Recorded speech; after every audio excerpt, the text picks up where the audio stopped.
Lights, camera, action! So, ayun, tingin ko, lalo na hindi tayo sa sarili nating bansa, napaka-importante talaga niyan ng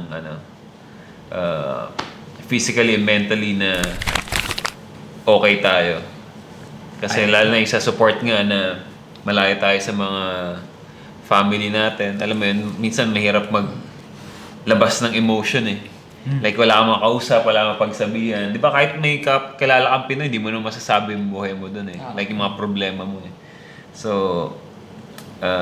ayun talaga, malaking factor. Pati yung physical, buti na lang mahilig tayo mag-basketball. So, ayun na yung pinaka-exercise natin. Kaya kahit di naman tayo yung, alam mo yung culture natin, di naman tayo yung pala gym eh. Talaga na yung weekly nag-gym, di ba? Wala naman tayo ganun. Siguro yung mga European, ganun.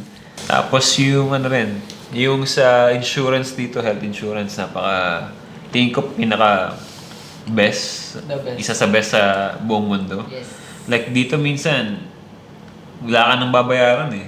It's either 20% or 20% na maximum 90 dirhams babayaran mo, 100 Grabe dirhams. no, ang laking tulong, di ba? Or minsan wala Sobra. pa. Ganun. Sobra. Hindi mo May mga naaalalahanin insurance yung pa, may mga kukunin mong insurance pera. pa talaga na full coverage. Pati yung dental. Lahat. Kasama na. Pagpatuloy yan. So gamit na gamit mo talaga. Talaga maaalagaan mo yung sarili mo, no? So, hindi ka matatakot na magkasakit ka kasi. Tsaka, yung... Na-experience nyo ba yung 20 lang yung binayaran nyo all? No, grabe no. 20 dirhams? Ako may time na wala naman binabayaran. O, di ba? Yung hindi lang yung factor na hindi mo iintindihin na kung magkasakit ka. Yung factor din na maaalagaan mo rin yung sarili mo. What I mean to say is yung pagpapacheck ng ngipin. Like, hindi mo naman kailangan ng like, antayin pang bubulok ngipin mo para ka lang magpagamot. Tama. Eto, pwede doon ka na sa prevention stage. Di ba? Na yearly ka na magpapalinis, Maintenance. yearly ka na magpapacheck. Like, hindi mo na antayin alam mo yung pagiging healthy talaga. Tapos may yearly check-up ka din. Kung, sana lahat ng mga Pinoy, minamaximize yan. Pero ako, as much as before, nung maunang years ko dito, hindi ko na naisip yun eh. Kasi like, Focus talaga sa... trabaho lang. Trabaho. Minsan, di mo na naisip eh. Pero ngayon, syempre, natuto na tayo. Ayun, like, kailangan mo talagang prioritize yung, Sarili mo siya. yung health mo. Oo. Kailangan mo talagang, lalo na meron tayong tool na ganyan, na magandang insurance. Dapat talaga gamitin natin yan eh. Kasi, in the long run, ikaw, Mahirap eh. sarili mo pa rin yung pinaka-importante. Health is wealth dito ha. Health is wealth. Isipin mo na lang na mas mahal yung babayaran mo sa hospital pag nagkasakit ka. Tama. Kahit pa covered yan Kahit pa covered to. ikaw yung Hindi, ito yung parang doon sa part na yun nga, prevention is better than cure.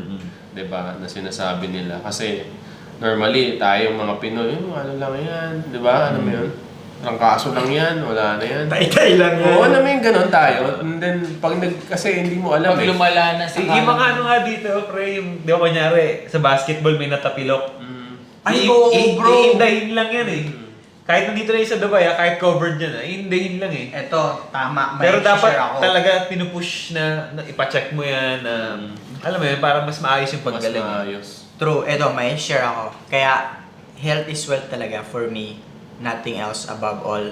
Dito kasi sa Dubai, ang na-experience ko compared sa Pinas. Sa Pinas, takot ka magkasakit. Kasi di mo alam anong mangyayari sa'yo. Dito, bro, based on my personal experience wag naman sana ako magkasakit. Pero, hindi ako worried na kung magkasakit man ako, anong gagawin ko. Or saan ko Meron pa yan. Tuloy muna. ano sabi? Nagpapakain Silent na tapos simple na- yung eat na. Ayun, tawag. Wait lang, meron pa yan, isa pa yan. Magkasunod yan eh. Nag-aantay pa yung dalawa. Para sa isa lang yan eh. Lang yan. Hindi naman marinig yun, no? So, Pag ayun. salita, may magsasalita pa. Hindi, habang nagsasalita siya eh. So, hindi ganun Mas kalinaw. malapit siya eh. Mas malapit siya. Okay. Iyan, nakuha yan. Eat na daw. Eat na. Kaya pala nag-eat na sila, no? Ang galing. Ay, no? May oras eh. Wow, galing naman. Nalagyan ko na ng ganyan yung Kaya anak na ko. sila. Kasi, Para din ako nagbabayad sa namin. Wala ka nang iisipin, pre. Train pa yung anak mo. Pwede eat na, pwede eat na. Saan? Pwede eat na. Yung anak ko lumagang magapang na rin. tapos ganun ko, Kaya na rin kumain. sira ko na kumano. Anak mo yun. Ayan, game. Yun, hindi ka nagwo-worry na kung saan mo pupulitin yung pera kasi covered ka ng insurance. Insurance. So, yung percentage lang yung babayaran mo. Ngayon, itong nangyari sa akin nga. Di ba naglalaro tayo ng basketball nung last year, na-injure yung tuhod ko. So, ano ba tawag doon? Meniscus tear. Okay, so, kung sa Pinas ako na-injured, or kung hindi ko alam yung mga insurance, hayaan ko lang. Kasi sabi nung mga friends ko, gagaling din yan, ipahinga mo lang. Hindi, ang ginawa ko, kinabukasan, pumunta agad ako ng ospital. Which is the best way naman Which is the best way. Tapos, in X-ray, MRI, tapos ayun nga, meniscus tear. Tapos, kailangang may inumin kang gamot, i-ice mo, ganyan. Tapos, after nun, mag-ano ka pa, rehab, mag-physiotherapy ka, ilang sessions. Covered lahat yun. May babayaran ka lang na 20% per, or ano. Ganun. So, ayun, ang laking bagay talaga niya. Ang laking bagay. So, hindi ka mag-worry. Pero, wag ka naman masyadong Magpa-injure. magpa-injure. Oo, yung parang Next wala, kung nag-lay up ka, sige. Bahala ni pag-landing. Insurance naman ako eh. Oo. Nangyari din sa akin yan sa Satwa. Nag-flick yung finger ko sa paa. Ito, gumanon. Hindi naman siya nabali, parang na-dislocate lang. Basta naglaro kami nun nung kasama ko sa bahay. Tapos para pagtalon ko, naupuan ko yung paa ko. Basta, di ba ito yung hinlalaki mo? Gumanon siya, oh. Gumanon. Sakit! Sabi ko, nung time na yun, hindi pa ako aware sa mga insurance. Parang bago pa lang ako dito. So, tatatakot akong pumunta kasi baka mahal. Ganyan. Okay. Hinitiis ko, ang sakit-sakit. Tapos, tinanong ko yung Oh, guys. Kung sakali may nararamdaman kayo at may insurance kayo, please pumunta na kayo sa hospital, magpa-check na kayo. Yes. Totoo yan. True. So, yung katabi naming kwarto, nagtatrabaho yun sa hospital. So, sa kanya ako lumapit. Sabi ko sa kanya, bro, sabi ko yung paa ko kasi pwede mo ba akong tulungan? Hindi ko masakit talaga kasi parang kumikirot. Sabi niya sa akin, ano ba nangyari? Nakita niya yung paa ko, sinubukan naman niya. Tapos, bigla niya napatanong, may insurance ka ba? Sabi niya sa akin. Hindi ko alam eh. Sabi ko, hindi nga ako aware. Parang sabi ko lang sa kanya na, mahal ba yun? Sabi ko sa kanya. Tanga! Sabi niya sa akin, part yun ng ng contract mo sa trabaho. Free ba yun? Sabi ko gano'n sa kanya. Natanga ka talaga. So sabi niya sa akin, bukas ng umaga, pumunta ka sa malapit na clinic na covered yung insurance mo. Tama. Sabi niya sa akin, hindi ko na pagpabukas no, yung sakit, amin mo na, ikaw na bahala. O sige, try natin. Pinakagat niya ako ng towel, sinubukan niyang ibalik, kumbaga. Gaganon ba niya? Di talaga, ang sakit. Mas pinili niya maging safe. Kung nararamdaman niya raw, kada pisil ko masakit, huwag natin pilitin. Ano naman kasi siya talaga? Professional naman siya pagdating sa akin.